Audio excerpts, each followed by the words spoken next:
Bullshit. Pretend for a moment we've entered a parallel universe free of bullshit and full of bold solutions. That's what the No BS Marketing Show is all about. I'm your host, Dave Mastovich. Our guest today is Shep, Hyken, a customer service expert, author, and speaker. One of his books, The Amazement Revolution, was a bestseller, but that's only part of his amazing story. He's the author of several other books that offer advice about retaining customers, like Moments of Magic, which leverages his more than 20 years experience in customer service. The Loyal Customer, a lesson from a cab driver, which narrates the secrets of a taxi driver who builds a loyal customer base, and we want to hear more about that from Shep. He's also written The Cult of the Customer, create an amazing customer experience that turns satisfied customers into customer evangelists. The book outlines a strategy for leading customers and employees through 5 cultural phases, from uncertainty to satisfaction. He also did an amaze every customer every time, 52 tools for delivering the most amazing customer service on the planet. He's also achieved CPAE status, the National Speakers Association's Hall of Fame designation for lifetime achievement in the professional speaking industry. And let me tell you, as a speaker, to even get the CSP status is hard, but CPAE means you are a Hall of Famer. He's been interviewed on Fox News, where he's weighed in on several customer service scandals, including complaints against Trump University, the General Motors recall, the UPS and Amazon delay in holiday shipping, and Comcast's refusal to close accounts at customer request. Shep, we're excited to have you. Welcome to the show. Hey, man, great to be here. I don't know. There's nothing else for us to talk about. I think you've covered my life.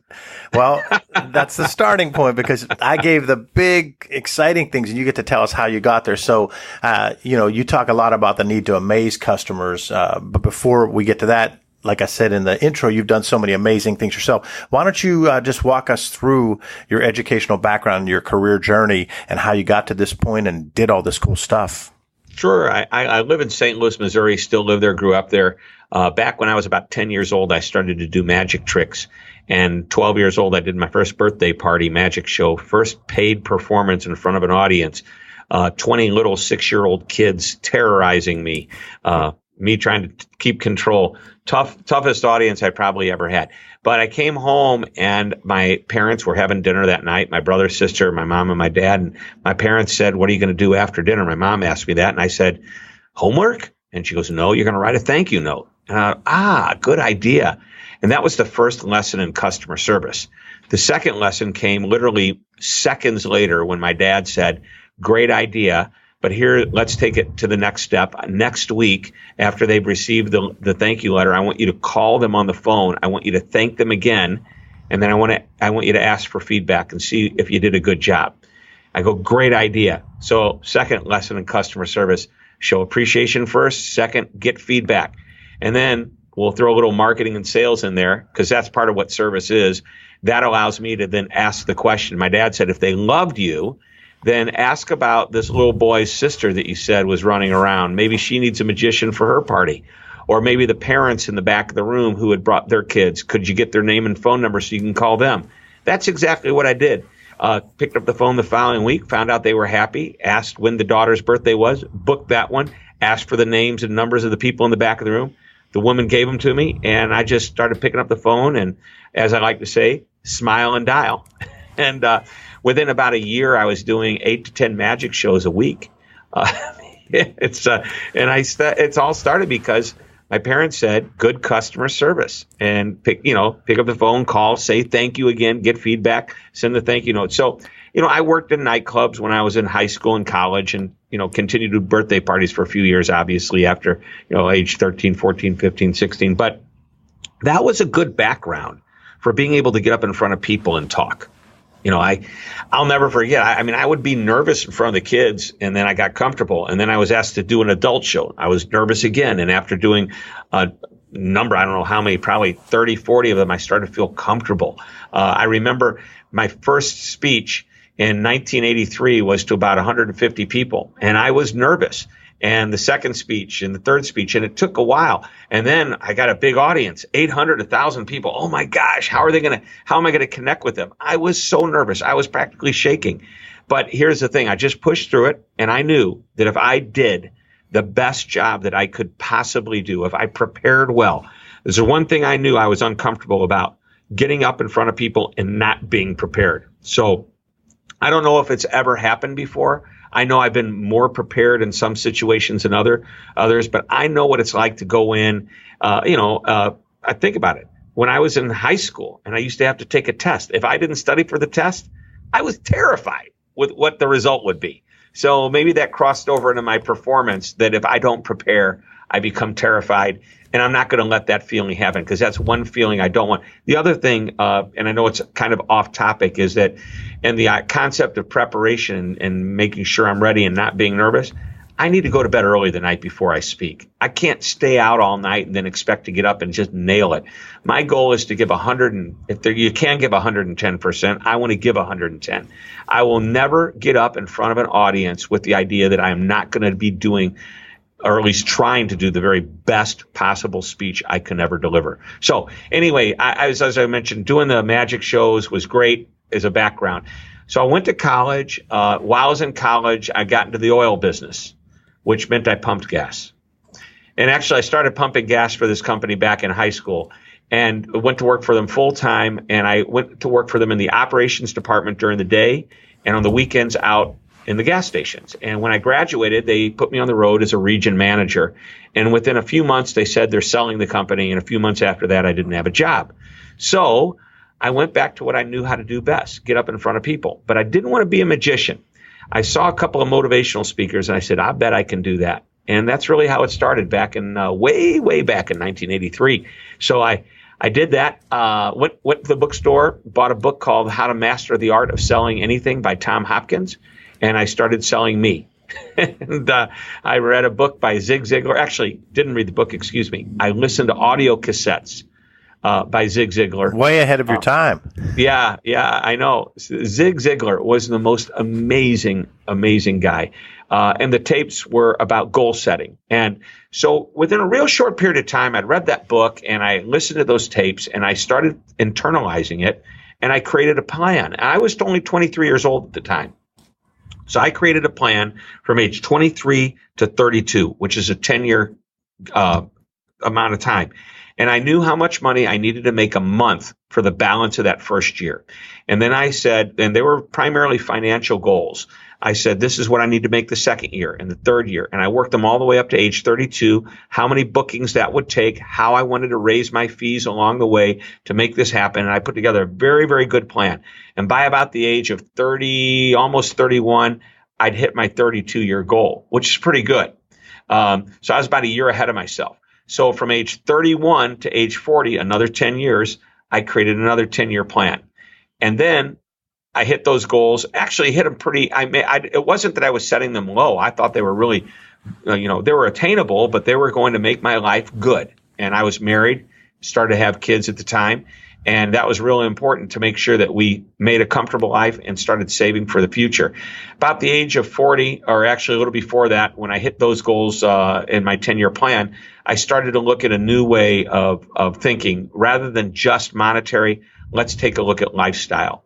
So sometime in my early 40s, rather than doing 100, 120 engagements a year out there speaking, I started to think about, I'd like to be stuck like a guy in the 70s, and then eventually the 60s. Today, I like to do right around 50. If I did 4 speeches every month, that would be 48. That would be the perfect schedule. So anywhere between 45, 50 speeches a year is great. A few more, a few less isn't going to bother me. If it goes much more on either side, I have to do one of two things: either work harder to get business or raise the fee to slow it down.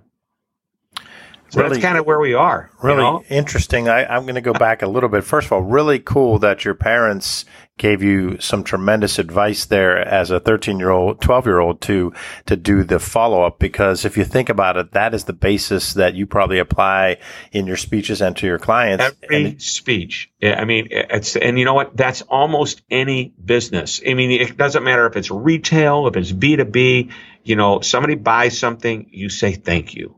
You show appreciation, and you do something that would get them to want to do business with you again.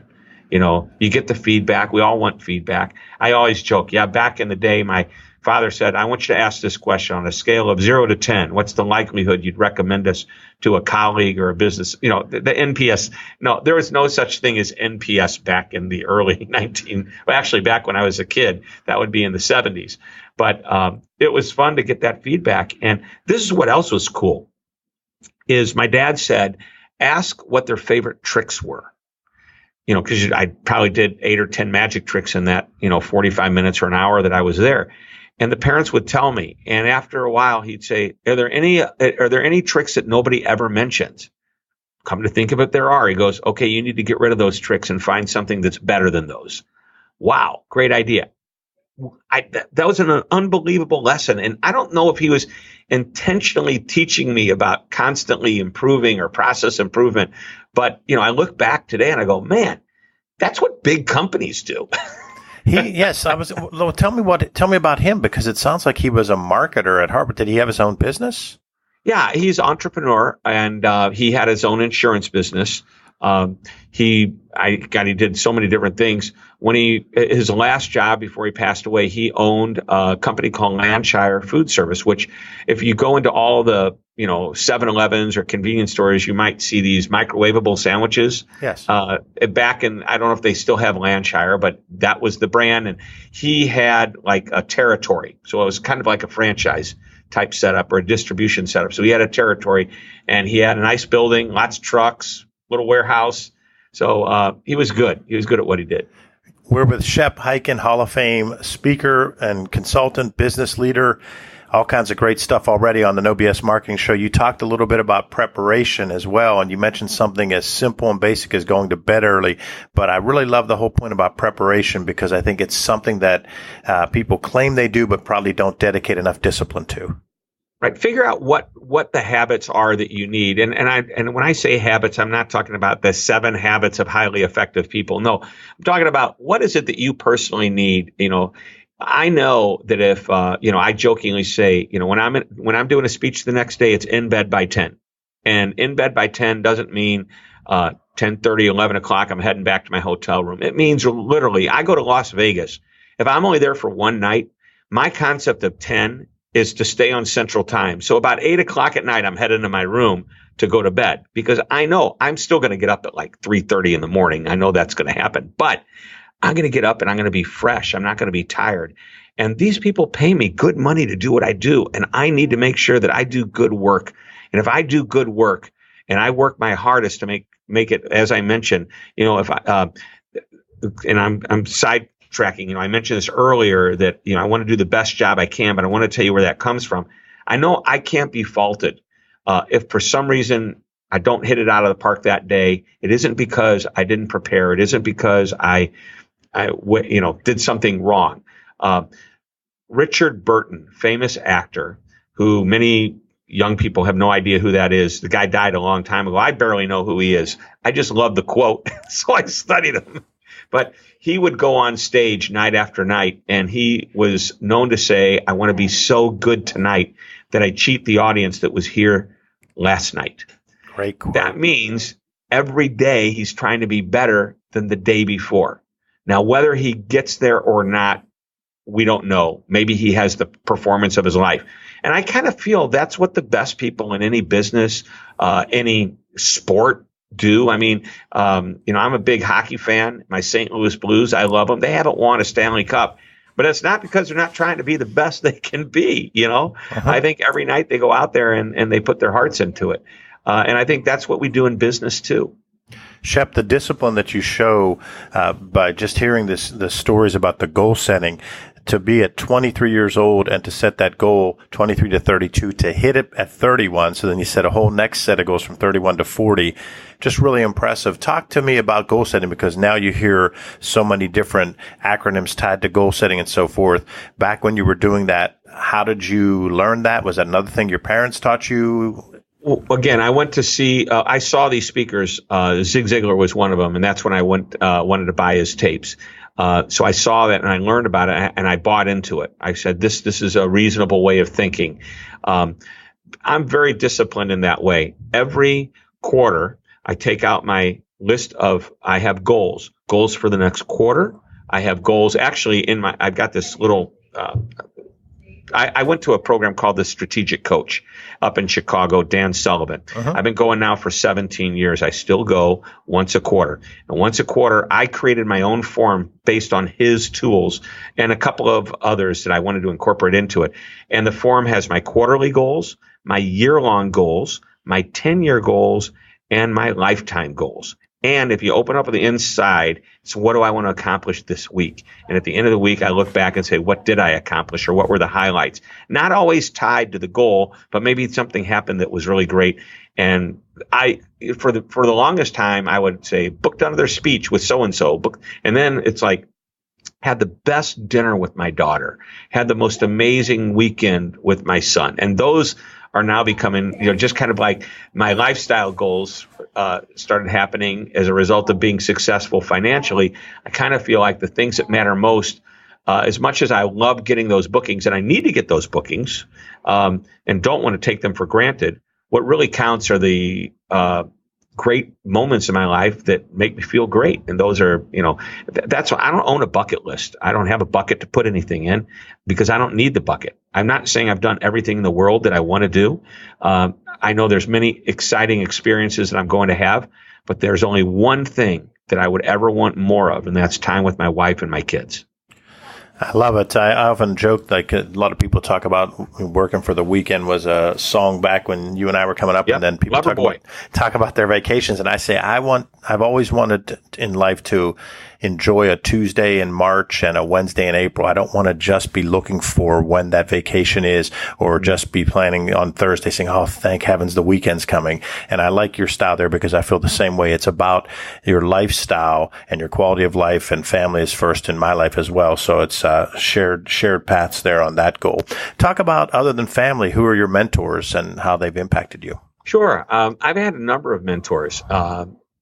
People mentor me and they don't even know they're mentoring me because, I just listen to what they say and go out and do it. But some formal mentors, I had a friend of mine, Bud Dietrich. He passed away. He was 91 or 92 when he passed away. I've known him since I was a teenager, and he was a magician, but not just any regular. Remember, I did magic, and the magic was great to get me in front of people. Well, when I decided to become a speaker, Bud said to me, it's the same thing with the magic show. If you work 40 hours a week at getting the gig, you're probably going to get the gig. And what he was saying was the job isn't doing a speech, it's getting a speech. And he was a great supporter and just a great friend. And I jokingly called him my illegitimate father, but he wasn't allowed to call me his illegitimate son. So, but he was a great mentor, and just he put me on the right path especially when I needed it. Of course, the cliche, my mom and my dad obviously mentored me, but there were two other gentlemen. One of them still living, Kim Tucci, 75 years old, or I should say 75 years young. The guy has so much youth and vitality, and his partner, John Ferrara. These two guys, and John passed away a few years ago. These two guys treated me like their little brother. And they are my big brothers that I never had. I have a younger brother and a younger sister, but these guys were the big brothers in my life. And I'll never forget, I used to work for them. And when I decided to get into that gasoline oil business, I talked to them about leaving my passion, which was entertaining, working in nightclubs. And they kind of walked me through the process of what that would look like and why it was important to maybe consider that as what I wanted to do with my life. And of course, when we were exiting, when the company sold, I went back to them and said, guys, what do I do now? And they kind of helped me through that. And I said to them, why are you so good to me? I mean, you've been nothing but amazing, my closest confidants, my friends. You're like my big brothers. And I'll never forget, Kim said to me, it's because we love you. Now think about that. The L word, these are two, Italian, Sicilian tough guys who own restaurants. And I idolize these guys as success and friends. And to this day, Kim Tucci is probably one of the greatest dads in the entire world. I used to watch. He was divorced. When we were young, he'd say, hey, I got to go pick up my daughter and take her to school. Want to go with me? And every morning he'd pick her up. I mean, it was just amazing. Anyway, taught me great things. But what was really cool is then they said, and we hope that when you find somebody younger, you can help them too. How's that? I mean, it's really cool. And so I miss John tremendously, and Kim and I still see each other probably once every couple of weeks. That's Shep Hyken, Hall of Fame speaker and author here on the No BS Marketing Show. Are you using Audible yet? Shep was using cassette tapes on listening to Zig Ziglar, and it changed his life. So you can apply Audible now and get a free audiobook download and 30-day free trial at audibletrial.com/nobs. Try a book like Amaze every customer every time. 52 tools for delivering the most amazing customer service on the planet by our guest, Shep Hyken. You can download it for free today. Go to audibletrial.com/nobs. Again, that's audibletrial.com/nobs for your free audiobook. Over 180,000 titles to choose from for your iPhone, Android, Kindle, or MP3 player. Shep, when we dig into episode 2, I want to have you walk us through the books and talk about some of your other experiences that we were talking about before we went with the taping part of this. But to get back to the episode 1, I want to close episode 1 with the answer to the question about a learning experience when maybe you were a BS employee, a tough boss, or your communication wasn't what it needed to be, or you let a client down. Looking back, when do you think you might have been guilty of some BS? What did you do to fix it? What'd you learn from it? Sure. Well, I still do it all the time. In the office, I'm a tough communicator. I tell people when they come to work for me, to use your phrase, BS, there's no BS here. If there's something that's a little bit wrong, I don't have time to dance around the topic and make you feel good about it. No, it's like, here it is. We got an issue. Now let's move on. And I'm really good at doing that. I will tell you, though, what happens when somebody lets me down more than once or twice in a short period of time, I get a little bit of a micromanagement attitude. I got to kind of look over their shoulder, and I can make somebody nervous. I think if there's a flaw in my communication style, it's that I'm very open. I'm very fair. I'm real honest, sometimes to a flaw, but then, sometimes I have a tough time letting it go.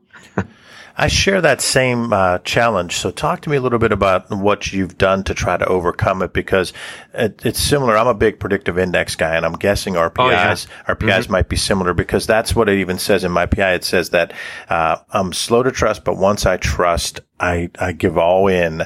But then once you start losing that trust, I tend to get a little bit micromanage or negative like you. So what do you do to fight that? Well, so fire the employee. No, I joke about that. I think I probably give too many chances, if anything. But, at first it's like, let me try and help you. At second, it's like, okay, let's get this right. It's basically, I have this philosophy. If it's something simple, I should be able to teach you one time, and then that's it. We don't have to deal with it again. So everybody gets to make whatever the mistake they're making is. They get to make it once, if it's simple. If it's something that you really have to know my business, I've got a new employee that just started working here this week. I know it's going to take her 3 to 6 months to get up to speed. So I am very, very easy to get along with for the first 3 months, tolerating a tremendous amount of errors. Hopefully there won't be any, but there are going to be some. And then, you know what? Once we get past that point, you've got to be able to fly without, that's like mother pushing the little bird out of the nest. It's like, it's your time to fly. You don't want to hit the ground. Mm-hmm. Makes sense. Hear more of my interview with Shep Hyken on part 2